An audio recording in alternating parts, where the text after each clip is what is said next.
Hello everyone, and welcome to this corner of the internet and to the very first episode in this little bonus series I'm doing on YouTube called Recent Reads, which I think is pretty self-explanatory in the title.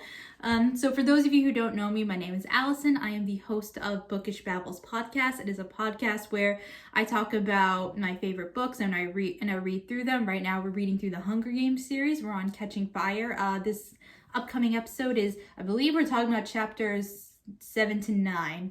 Hopefully I remember that correctly. I didn't write down any notes for this video, clearly. But anyway, so like I said, I spend a lot of time talking about rereading and my favorite books on that podcast, which all episodes, by the way, you can find on Spotify, Apple Podcasts, Google, right here on this YouTube channel.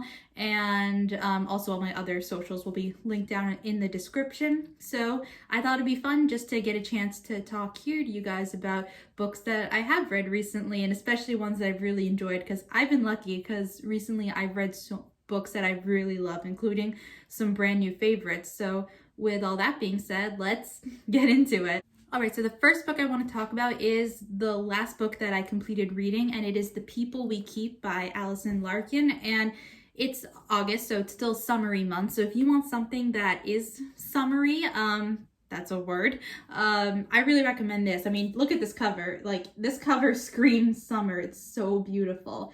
But so the main character is a musician, songwriter, singer, and at 17 she leaves home in a car, and so there's a lot of road trip elements, which is again very summery, and just meets all these different people, and it just chronicles all those events and her travels. And it was also a really emotional book. Like, I had a feeling it would be good, but I didn't expect to get so emotional while reading this, and I keep thinking about it. So like, this is a solid like 4 out of 5 stars. I really recommend if you want like a very character emotional arc kind of story. And I love how music is a big theme in this book, because I love music. I play the violin and the ukulele and tiny bit of guitar, though I'm not very good at that one, not like she is in this book. But yeah, The People We Keep, really recommend. And the next book is also a really emotional book, and it is Tomorrow and Tomorrow and Tomorrow by Gabrielle Zevin. Again, another just freaking gorgeous cover, and I love the Shakespeare reference because it's a reference to the play Macbeth, which is one of my favorite Shakespeare plays. So Gabrielle Zevin is also an author that I really love. She wrote The Storied Life of A.J. Vickery, which is another one of my like favorite books that I've ever read. But this one is about two friends, Sadie and Sam, who met when they were kids. They bonded over the game, The Oregon Trail. And then when they meet up again in college years later, because they go to school in the same city, Boston, they design a video game together, and it takes off and they become famous video game makers. And I always find it fascinating, stories where people, like ordinary people, just become famous or viral or whatever, because it's like such a different world than what I live in. And I'm not a gamer either, but I found it really fascinating just to learn about the gaming world and the different kinds of games that are out there. So if you're a gamer, I think you'll really appreciate this story. Gabrielle Zevin herself, I believe, also loves video games, so she really knew what she was doing with this book, and I highly recommend. I gave this like, I think it was like a 4.75 out of 5 stars, so not quite a brand new favorite, but still a book that I really love. So yeah, this one. Okay, now we're getting into my like brand new all-time favorites. Like, these next 3 are just like 5 out of 5 stars, every single one of them. And the first one's actually a manga. It is Spy Family. I love this so much. Like, if you love like the found family trope and just like all these like misfits who don't have a family coming together, that type of thing, this one, it's so good. This guy's a spy. He has to make a fake family for a mission. He ends up getting a fake wife and a fake daughter. Fake daughter is a telepath. Fake wife doesn't know he's a spy, but she's an assassin. Like, it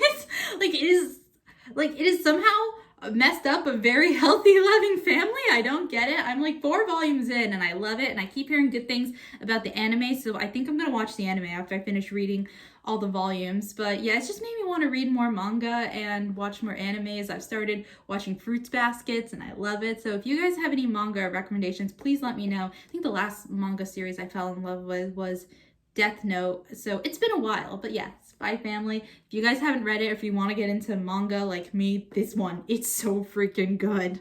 The next one is a YA contemporary, and it is Arden Gray by Ray Stoeve. I don't know how to pronounce this guy's name. I'm so sorry, but here it is. But yeah, this book was freaking amazing. Like, obviously, it's a new favorite, 5 out of 5 stars. But so Arden, and very emotional book too. Like, I would definitely recommend looking up some of the trigger warnings just in case, because there is, like, you know, toxic and abusive relationships is a topic in this book, so look into the trigger warnings. But so the main character, she's a photographer, so as you can tell from the cover, and Arden, the main character, is also asexual, so fantastic representation, and her best friend in the book is trans masc as well, so again, fantastic representation. I'm here for it. And it's a very emotional, like, just coming of age story about friendships and first loves.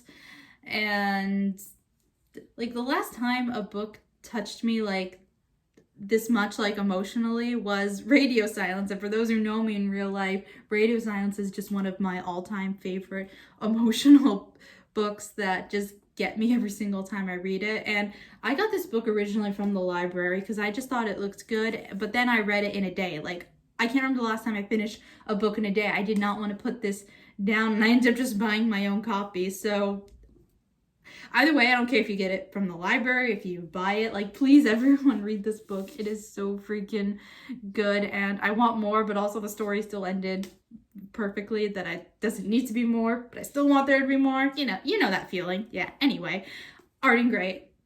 I love it so much. Everyone read it, please. Okay, and the last one is, if I had to pick one of all these, it's my favorite. Like, I love this book so much. And thank you so much, Hannah, over at A Clockwork Reader, for recommending it, because holy crap, just like it's your new favorite, it's now my new favorite. And it is Sorcery of Thorns. Like, there's a magical libraries are in this book. Like, magical libraries. That's all you need to tell me. If you just told me that when this book first came out, I would have read it so much sooner. But yes, so the main character, Elizabeth, lives in a magical library. She grew up in one, and she was told that, you know, sorcerers are evil. But then, of course, she meets a tall, dark, handsome one, and you can imagine what happens from there. And the best character is a demon named Silas. He is my new favorite character to ever grace a page. But and this is the first time, like, a YA fantasy book has made me love a couple so much. And also, one of the main characters is bisexual, by the way, so I love seeing that kind of representation in a fantasy novel, because it's more common in, like, contemporary novels, I feel like, but I'm starting to see it more and more in fantasy novels, and I am here for it. But yeah. And there's also kind of like a whodunit mystery element going on in the book as well, because, you know, a murder happens that Elizabeth, the main character, gets framed for, so gotta deal with those shenanigans. So there's that, there's romance, wonderful magic system, and magical libraries. Like, what more do you want? So yes, this is my new favorite thing, and I'm sorry to everyone in my life who has to put up with me talking about this book from now on. So yeah, these are the books that I read. I recommend every single one of them. I think they're all worth the time to read. And yeah, I think I covered everything I need to say, you know. Plug my socials. Bookish Babbles. Don't forget to catch up on episodes for that, because like I said, we're reading through Catching Fire, and I'm having a great time.